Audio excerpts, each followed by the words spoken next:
One morning when I was sweeping the entrance of the crematorium, a black SUV drove in.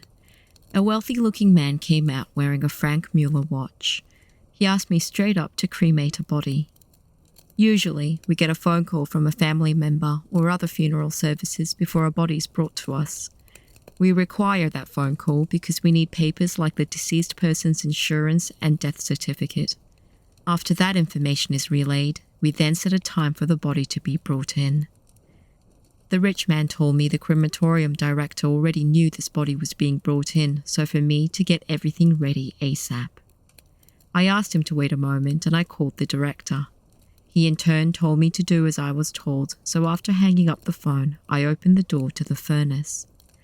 The body was of a man that looked around 30 years old, and what really caught my attention was that his skin tone was still pink, almost as if he only died a few moments ago.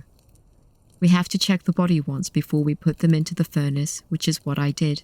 He didn't seem to have a single scratch on him. I closed the lid of the coffin up and proceeded to put it into the furnace, turning on the switch after making sure everything was locked up tight. After about 20 minutes, I began to hear loud banging noises coming from within. My vision went black. Was the man still alive? But it had been 20 long minutes and the coffin would have been burnt down to ashes by now. Even if the man were alive, there was no way he would be able to survive even if I stopped the furnace and took him out.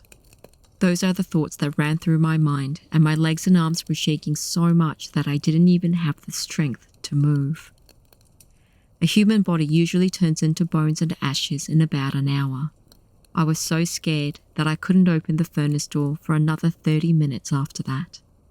And the man that brought the body in, I didn't notice when he left, but he was gone. I just couldn't bring myself to open the furnace door, so I called the director down for moral support. I explained to him the banging noises that I heard earlier. Anyway, I finally opened the furnace. I immediately smelled something akin to barbecued meat. When the director pulled the tray out, the body inside wasn't bone and ashes. The man was horrendously burnt over half of his body, and he was lying face down. I fainted. Now, as I'm writing this, it's clear that the man was still alive when I put him into the furnace. He probably woke up with the intense heat and began moving around violently to try to get out of the burning coffin. He probably broke the furnace during the struggle, and that's why he didn't burn completely. The temperature didn't get as high as it should have. After I fainted, I never went back to the crematorium again, so I don't know what happened afterwards. But the director came to me a few days later and handed me 10 million yen, or about $100,000. I'm basically supporting myself with that money, but it's traumatized me to this day, and I still have nightmares about it. If you're one of those who grew up in H City, I'm sure you've heard of T Hotel at least once. But even if you did grow up in that city, you probably don't know what I'm referring to, and that's because, well, it's probably because this story doesn't have much of an impact. Let me just explain what the rumors were. On the way to Y-Town, you'll pass by an abandoned hotel on a road leading into a mountain. It's called T Hotel, and there have been many ghost sightings on the property. Below are a few that I've heard. 1. At midnight, a headless man was seen standing in front of the crumbling front desk of the hotel. 2.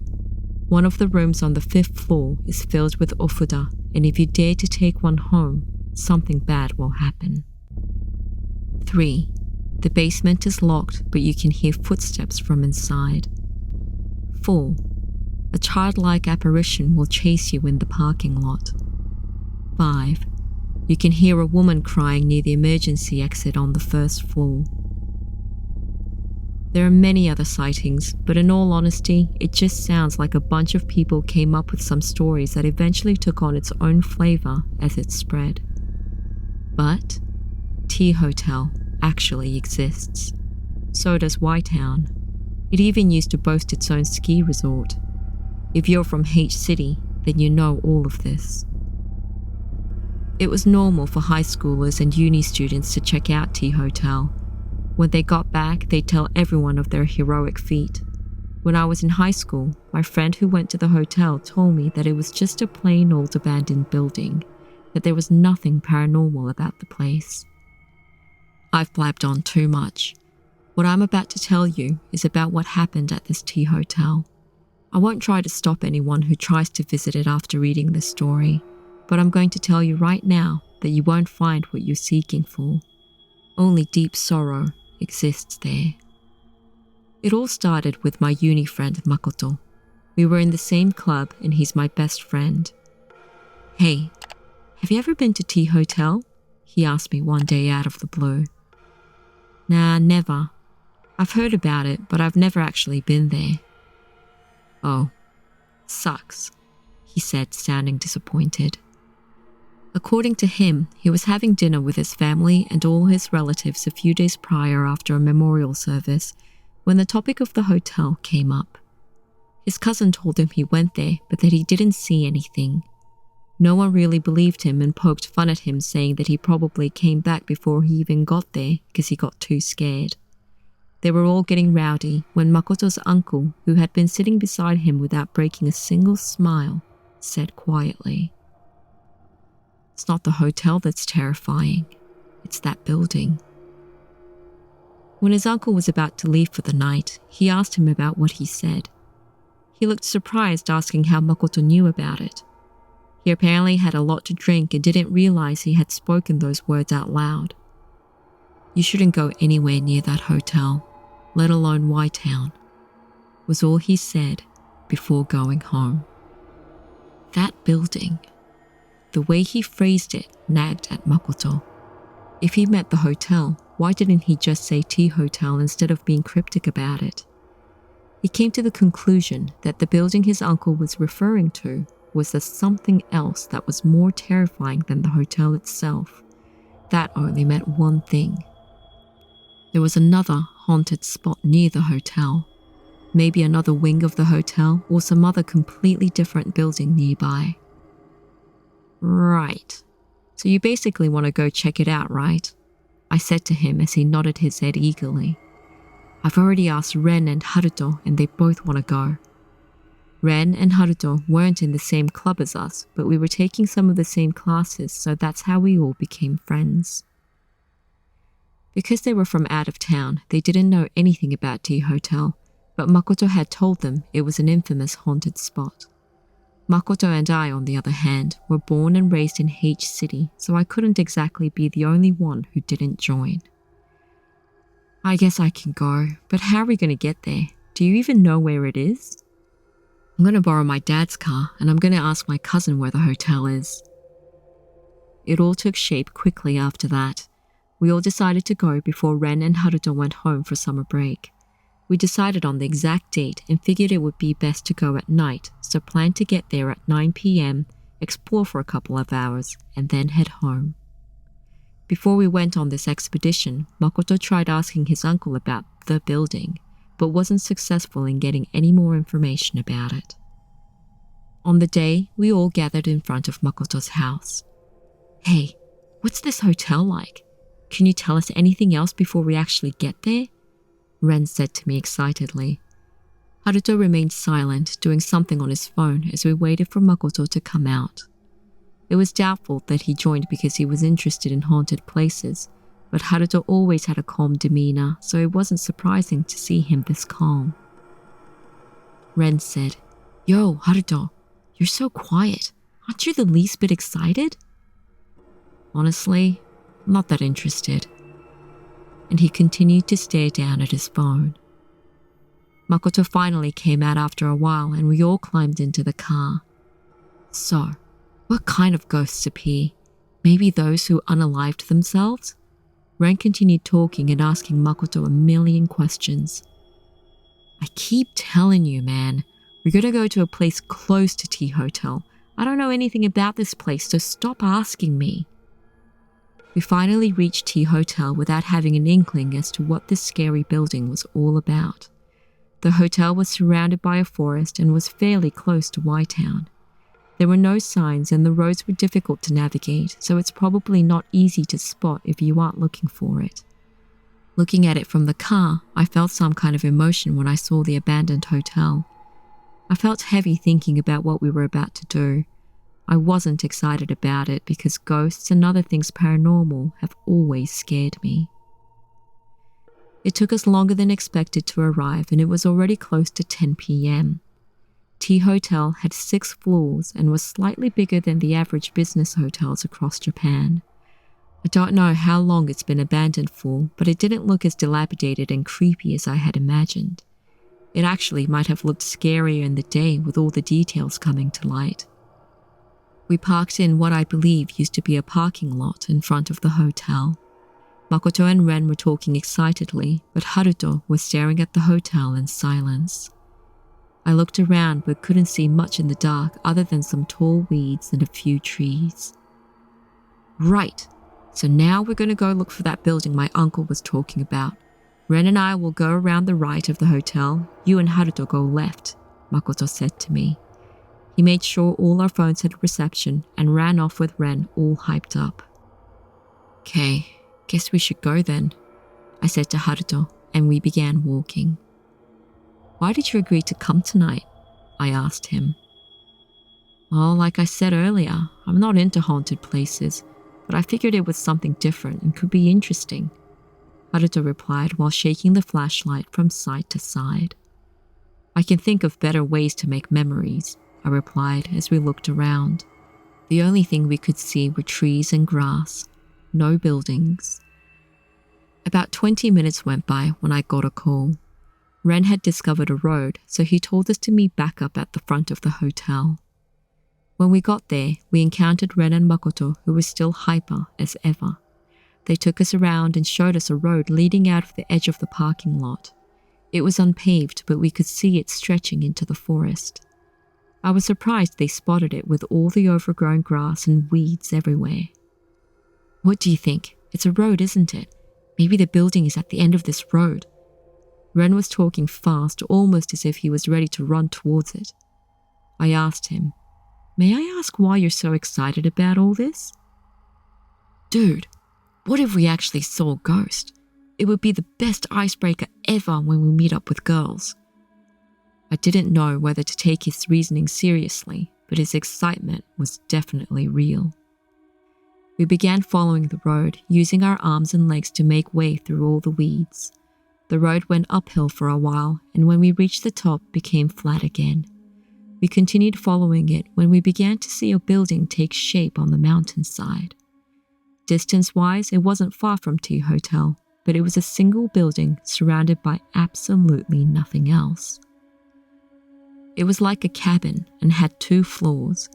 It couldn't have been an extension of the hotel in any way, shape, or form because of its location and the fact that it looked nothing like a hotel, and it was too big to be some maintenance building. We stopped in front of its door and discussed what we should do next. This is the building, right? Ren said. He seemed to be a bit shocked that they had actually found it. Makoto asked if any of us were psychic so we could know whether it was safe to enter the building or not. Haruto and I shook our head and we all fell silent.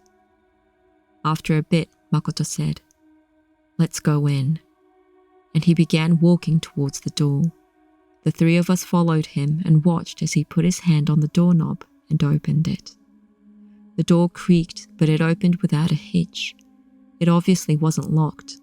In the light of the flashlight, we saw a cloud of dust puff out as the door opened. We shined it into the building and saw that it was somewhat clean inside. We walked in and saw a room at 9 o'clock, stairs at 11 o'clock, and a hallway stretching further in at 12 o'clock.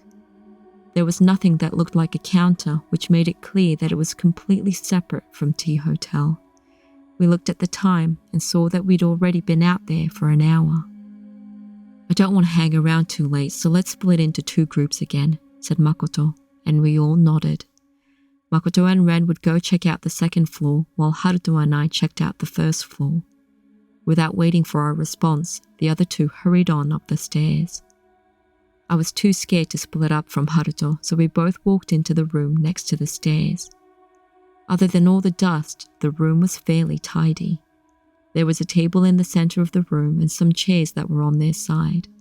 There was something square and box-like which we realized a few seconds later was an old TV. We concluded that this was the living room, so maybe this place was a cabin of some sort. There was a pile of old newspapers on the floor. They were dirty and torn, overall in horrible shape, so it was impossible to read the date on them. But gathering from the state it was in, we guessed they were at least 20 to 30 years old. Next to the newspapers were some empty sweets and bread packaging. We followed the trail of empty packages to the edge of the room and saw a garbage bag full of more trash. The colors and writings on them were mostly faded, but they looked like they once held sausages and burgers. I cracked a joke about how the person here must have really liked meat, but Haruto didn't laugh. Just as we were about to head deeper into the room, we heard a scream coming from upstairs. I grabbed Haruto and ran out of the room and up the stairs. The first thing I noticed when we got to the top was the sudden drop in temperature. It wasn't the type of cold you feel on a winter's day. It was the type of chill you get when you're sick and you're beginning to run a fever. It came from deep within. Seems like Haruto was feeling the same thing because when I looked at him, I could see him slightly shivering. At the end of the hallway, I heard Makoto and Ren. They were standing in front of the door and I could see something was wrong with Ren. He was undulating his body and saying things that didn't make any sense. I ran to them and Makoto said, "We opened the door when Ren all of a sudden..." He was trying to explain what happened, but he was panicking so much that he couldn't get the words out. The door was currently closed, but there was no way in hell we were going to open it up to see what was in there. Haruto was still shaking by the stairs, so I called him over and the three of us carried Ren out of the building. Once outside, Makoto seemed to regain himself a bit, but Ren, he was still mumbling and being nonsensical. I was holding on to Ren when Haruto, taking his phone out, asked, "Should we call the ambulance?" But Makoto was already on the phone to someone else. He seemed to be on the phone with his uncle, and he explained that we went into the building near T Hotel and that something had happened to Ren. After hanging up, he told us that we needed to go to his uncle's house. He told us to hang on to Ren and ran off to get the car. Once inside, we sped towards the uncle's house. But before getting into the car, while we were standing near the building, I saw something. A shadow of someone standing between all the trees. I saw it disappear once, but then it reappeared, and no matter how many times I looked over to check, it remained. The shadow was the size of a child and it was definitely human-shaped. It kind of looked like it was moving towards the building, but it felt like it would stop from time to time and watch us as well. I didn't tell the guys about what I saw because I didn't want to cause any more panic. Ren, who began acting weird as soon as they opened the door to the room upstairs, and the shadow in the forest. Did they have anything to do with each other? I don't know how many hours passed, but the car finally came to a stop in front of Makoto's uncle's house. There was another car parked, and it was the only house in the neighborhood that had its lights on. Ren seemed to be sleeping, or maybe he was unconscious. I don't really know. We called out his name, but he didn't wake up, so we left him in there and went to ring the doorbell. When it swung open, we saw Makoto's uncle standing in a yukata, and beside him was a thin man with glasses who looked to be in his 60s. "So, who went crazy?" the man asked us. "He's sleeping in the car," answered Makoto. The uncle asked the man to go check on Ren and said he would take the three of us into the house. The man stepped out of the house without a word and headed towards the car. We were led into the living room and sat down on cushions which were laid out for us on the floor. Makoto's uncle lit a cigarette as he sat down on the lounge. "What's going to happen to Ren? What the hell was that place?" Makoto burst out as if he couldn't hold it back anymore.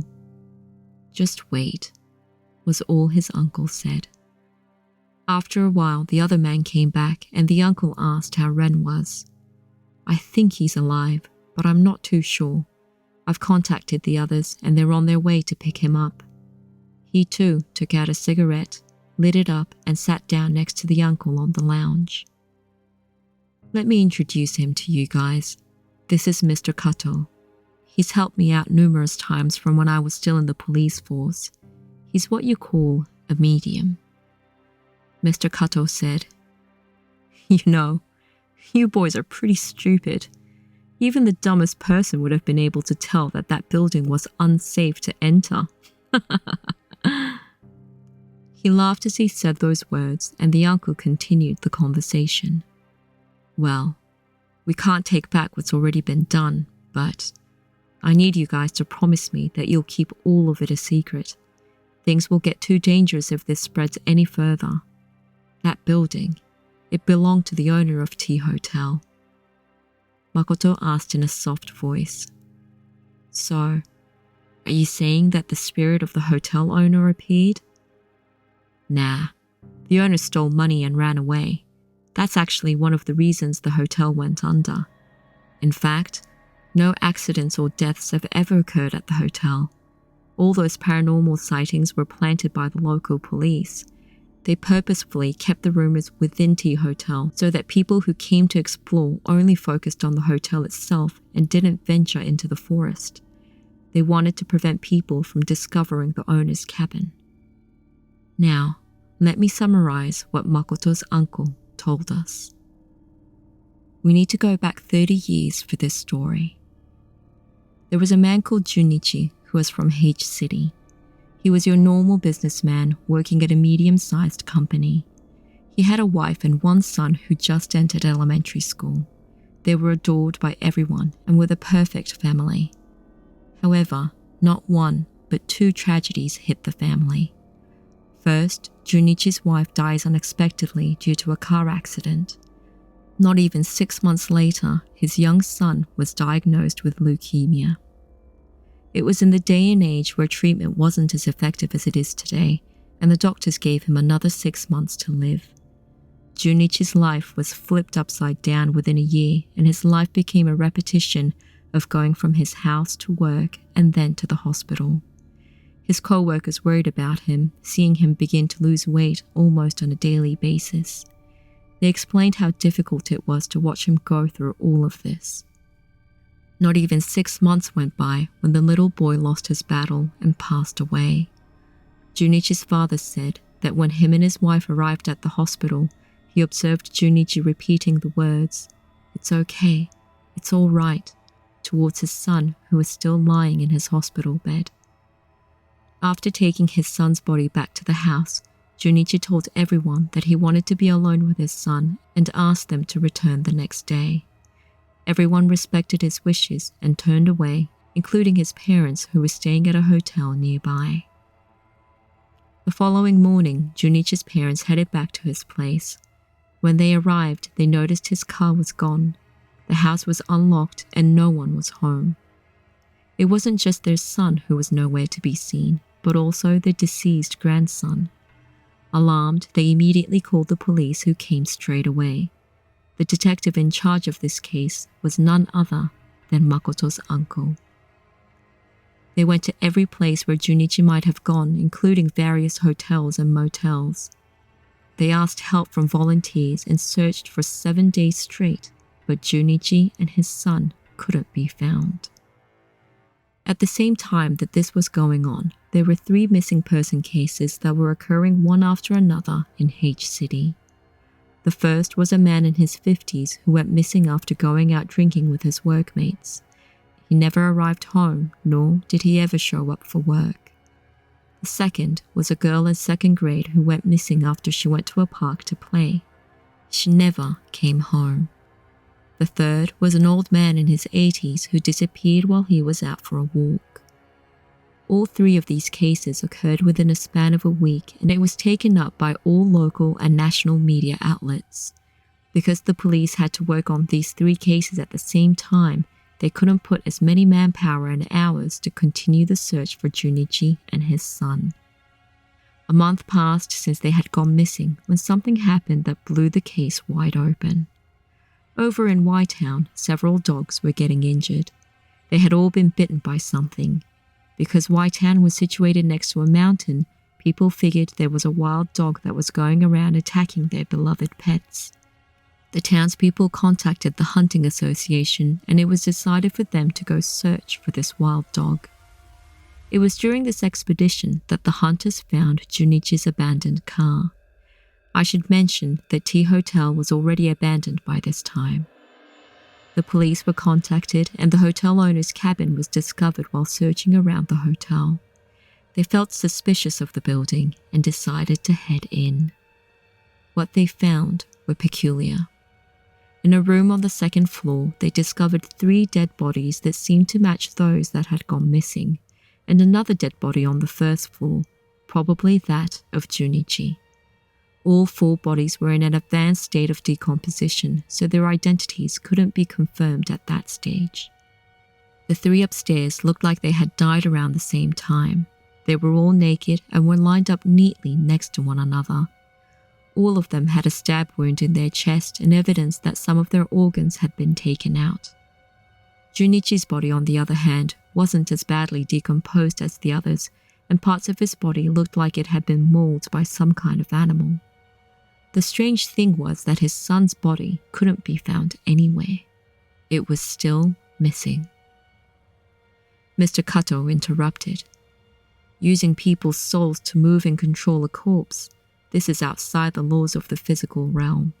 It's of course impossible to bring them back to life, but if it's just to move them, it's doable. I believe Junichi kidnapped the 3 people to try to bring his son back to life, but like I just said, bringing dead people back isn't possible. That cabin, the souls of the 3 that were kidnapped and killed are trapped inside. The building has been barricaded so that those souls can't escape, but the murderer, Junichi's soul, is also trapped in there. Think about it. The killer and his victims' souls have been inside that building for decades. Each of their souls still embody all of their memories, emotions, and thoughts. The victims know that Junichi killed them, but because they're all just balls of energy now, they can't retaliate or get back at Junichi in any way. The man who murdered them is right there, and yet they can't do anything about it. Can you imagine what these poor souls must be going through, having been trapped in there for decades? Makoto said, "You said they can't retaliate or get back at Junichi, but something physically happened to Ren when we opened that door. How does that make sense?" A person's soul can affect someone who's alive, who still have consciousness and a physical body, but they can't attack another dead person's soul. This might not answer your question, but just understand that that's how the spirit world works. Haruto spoke next. Are you saying that Junichi killed those 3 people? Mr. Kato answered. The direction in which all the negative, angry energy was focused on was where Junichi's body was found. There was no concrete evidence found that he was indeed the culprit, but if you can feel what's happening in that cabin, it's blatantly obvious that he did it. He looked over at Makoto's uncle, who nodded his head. "Can't you help them cross over?" asked Makoto. To answer simply, the answer is no. We kept that building as is and didn't take down the barrier that's keeping those souls within because we were more worried about what might happen if they escaped. But I can see now that their grudge is still alive and well. Their self-awareness, though, should be waning by now, which means they'll have a harder time recognizing one another. I'm assuming Ren was hit by the remaining anguish and grudge when you boys opened that door. Kind of like getting hit by someone who'd lost control of their bicycle. Well, you boys are the one who ran onto that road in the first place. Mr. Kato seemed to be enjoying himself as he explained as best as he could about what was occurring within this paranormal world. Makoto said, "Are you saying that the door we opened upstairs?" "That's right. That's where the 3 bodies were found," said his uncle. "Well, considering the motive for the murders, we couldn't exactly be forthcoming to their family, nor could we tell the truth to the media outlets. That's why the case was officially closed as an unsolved crime." I finally asked what's probably been on all of your minds. I asked, Junichi's son, did you ever find him?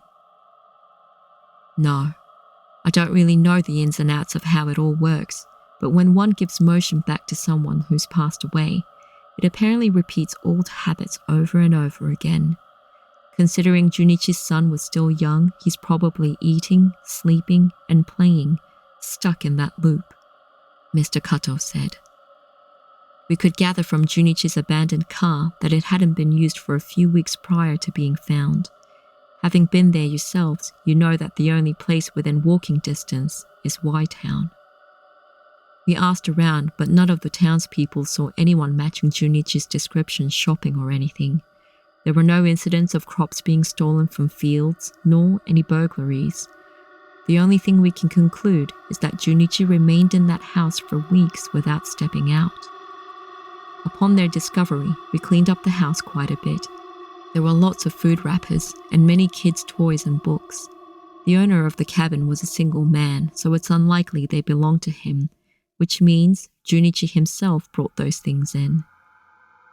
This is just a guess, continued Mr. Kato, but he was probably living in that cabin with his son. He probably wanted to stay there forever, but there came a limit. When we went into the room where Junichi's body lay, we saw a lot of leftover food spread across everywhere.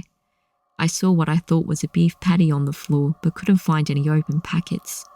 I surmised that the boy ran out of things to eat and started feeding on his own father. It all makes sense when you consider the fact that Junichi had many bite marks and chunks of flesh missing. After that, the kid probably let himself out. Even though he was dead, his physical body still existed, and bodies don't just disappear into thin air. The conversation continued, but I don't really remember much of it. The last few things that were mentioned, however, was the fact that on the day Junichi disappeared, he had transferred 2 million yen, or about $14,000 to some company. On top of that, they found some papers with weird scriptures written on them near the 3 bodies upstairs. Let's just say that my brain couldn't keep up with everything. A medium telling us about how dead bodies can't be brought back to life, but they can be mobilized again using human souls. I mean, come on. There's no way I can believe any of that. There's no doubt that Makoto's uncle did work as a detective in his younger years, so how could he go along with such nonsense? Ren got taken away by Mr. Kato's colleagues. We were told that they would keep him for a week, and Makoto's uncle reassured us that Ren would be safe there. He explained to us once more that Mr. Kato was asked to come in by the police from time to time when there was a case that was especially horrific, to help spirits cross over. I still couldn't believe it. Over in Y-Town, the attacks on domesticated pets still continue to this day. The people have asked the Hunting Association to go find the wild animal causing so much harm, but they absolutely refuse to go back into the forest. As a result, there's an unwritten rule that all pets should be kept inside the house and to not go for walks after dark. A ritual? Said the uncle. There probably is one, but I don't know any details. It's not like you can go to the library and search for it either. It's probably something that's been passed down through generations. There's no doubt that Junichi killed the 3 people who went missing, but I'm pretty sure someone told him to do so. The person who pulled the strings is probably the same person who put the barrier around the cabin too. There's no way the average person would know how to do any of this. A person who would know anything about this ritual and asks money for the secret is pure evil. They probably told Junichi that he could bring his son back to life, saying that his son might be acting like a robot for now, but with time, his son would slowly turn into his old self, eventually learning to talk again and express emotions. It's just terrible. What they essentially did was change the dead batteries out of a doll and replace them with new ones. If the batteries die again, they'd have to be replaced. That's what the person should have explained to Junichi. But maybe he was transparent about the whole thing, and maybe Junichi was fine with all of it as long as he got his son back. In which case, I have nothing to say. In all honesty, I have no idea what to believe and what not to believe from everything that happened. If everything is true, it means Junichi was killed and eaten by the son he thought he could bring back to life. And in order to do so, he killed 3 innocent people. All of this makes me wonder if the kid is still around that cabin, playing in the woods. A friend of mine who used to work in sales showed me her training manual. I looked at the section which described how to deal with customers filing a complaint. It said, Type A, those who have a valid reason, and Type B, those who don't. These two were split into 2 more categories. 1. Those that can be solved by a refund, other types of payment such as coupons. And 2. Those that can't. So in essence, people who filed complaints were split into 4 distinct groups: A1, A2, B1, and B2. It was quite simple, really. Recently, there have been an increase in the B2 category, those who complain without a valid reason and cannot be appeased in any way. And these are especially common in school settings. In Japan, they're known as monster parents, and in the West, as helicopter parents. A monster parent is a term characterizing irrational parenting. They're known to raise their children with a bizarre blend of authoritarianism and overprotectiveness. They're overprotective by virtue of making numerous requests and complaints to their children's teachers, which themselves are often viewed as unreasonable. The phrase originated in Japan and gained widespread usage in Hong Kong, and it was coined by Japanese educator Yoichi Mukoyama in 2007. Now, back to the story. This is an experience I had when I was a professor at a university. I had 4 assistants at the time. Saito had been working for me the longest, Ono was the oldest, and 2 newcomers called Nakano and Kosei. There was a group of 6 uni students, 4 boys and 2 girls, in one of my class who were good friends. I always saw the 6 of them walking together. They came from a different city, so they all lived in the dorms and seemed to have sleepovers and go out often as a group. My colleagues and I enjoyed watching the youths enjoying their lives and would observe them from afar. With this group in particular, we wondered whether there would be any romantic relationships blossoming within the group, but it didn't seem like it. Or so we thought. One public holiday, myself and all of my assistants other than Ono went to the campus laboratory to finish off some work that we had left over. We were able to finish it before noon, but we ended up hanging around for a while with some snacks that we brought with us from the convenience store. There were no students or university personnel around, so we were fully relaxed just talking about stuff. That's when the phone began to ring. We were a bit puzzled because it was a public holiday and everyone knew the labs would be empty, but I proceeded to pick it up. As soon as I brought my face close to the receiver, I heard a woman's high-pitched scream, crying and yelling, pierce through, then a man's voice from some distance away also yelling at her in anger. I heard footsteps, a loud banging noise, and then some muffled static as if something hit the phone. And then the line went dead. Because the lab was silent with it being empty, the 4 of us heard everything loud and clear. The temperature dropped a few degrees. We all looked at each other unsure of what to do when the phone rang again. We turned towards it, but no one got up to answer it. It rang for a while until it finally stopped, but a second later it began ringing again. I thought of that first call and the noises I heard coming from it. Maybe something horrific is going on at the other end. I told everyone that we needed to answer it. There were 2 responses. One was to ignore it, and one was to answer it and ask why they were calling us on a public holiday. But thinking further, it was strange that the phone in the lab was ringing. The number was unlisted and were only known to the personnel working there or the students taking the relevant subjects at uni. The number listed publicly was for the administration office. Therefore, the only ones who could call were professors and other teachers' assistants or students. Any of them would all know that no one would be in the lab on a public holiday, And if it was an emergency, why wouldn't they call the authorities or maybe a friend on their mobile? Anyway, we all decided to not pick the phone up. After the person tried to call 2 more times, it finally stopped ringing. It left an eerie feeling in all of us though, and we decided to go home. Early the following morning, when there weren't that many students on campus yet, I was talking to Orno about the phone calls we received the day before, when the phone rang. I answered the phone when I heard a girl on the other end.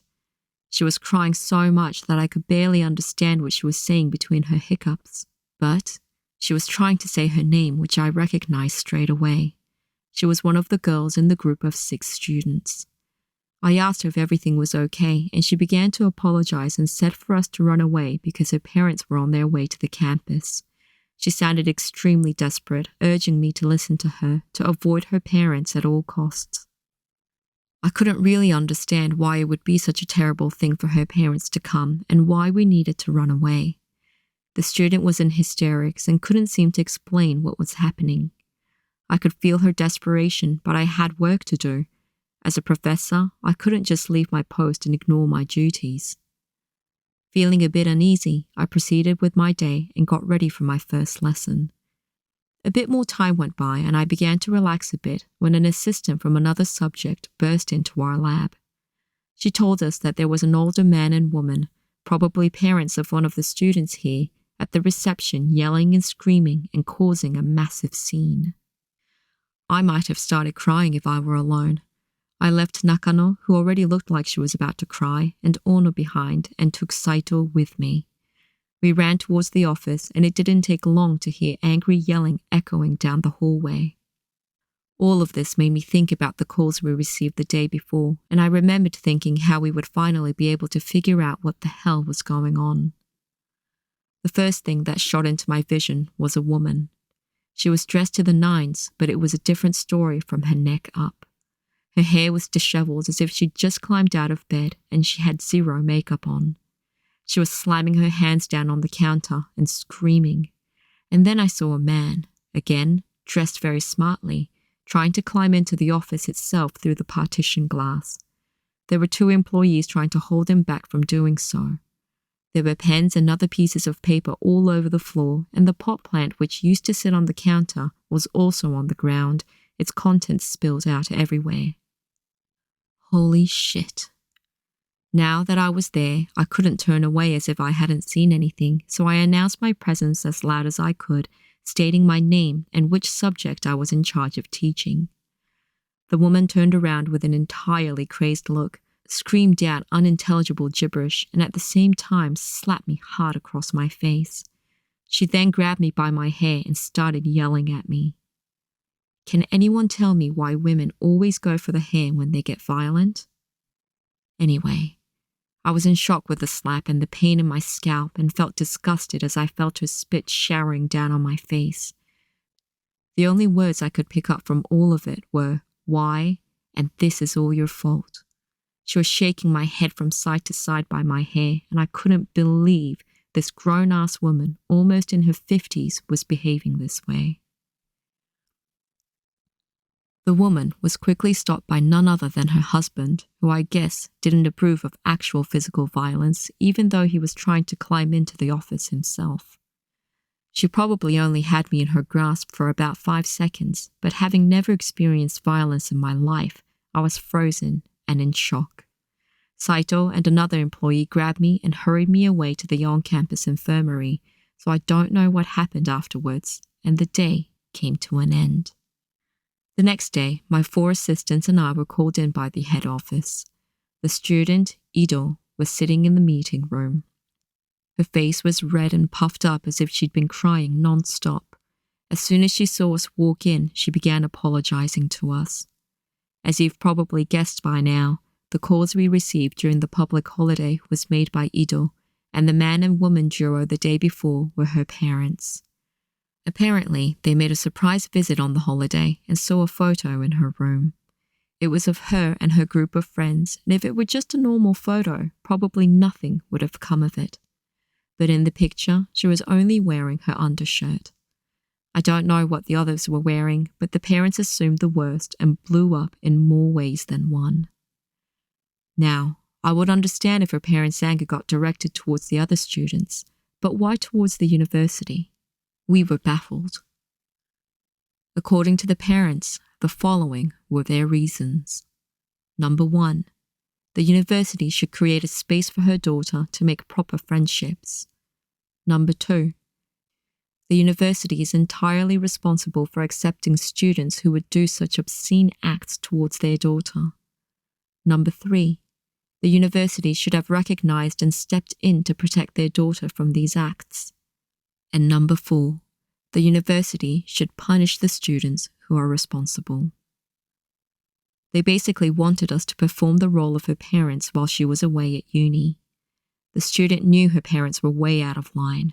She was terrified and had been avoiding coming to class and was hiding out at her friend's house. All of this was ridiculous. It definitely didn't warrant the violent outburst of her parents, and I was 20% angry and 80% exasperated, and for some reason we were all half laughing at the situation. We were told to stay away from Ido's parents, and the university took care of the matter, so I don't know how it was resolved, but I don't care to find out. I did get assaulted, so I had grounds to make an official complaint, but 1, my feelings to distance myself from these psychos were stronger, and 2, the university principal looked so frazzled and stressed that I didn't want to add to it. After this incident, Ido came to class about 2 more times and eventually dropped out. I was told to take care of the paperwork. A meeting with a group of friends and their parents was held, and we were told to keep our mouths shut, but there were several witnesses in the dorm, so it was impossible to keep the lid on it. The scandal spread across campus, and the attendance rates of the remaining 5 students plummeted. In the end, one of them quit university, their friendship came to an end, and only 2 of them made it to graduation. 2 others didn't have the grades to be able to graduate, but the university gave them mercy and allowed them to pass.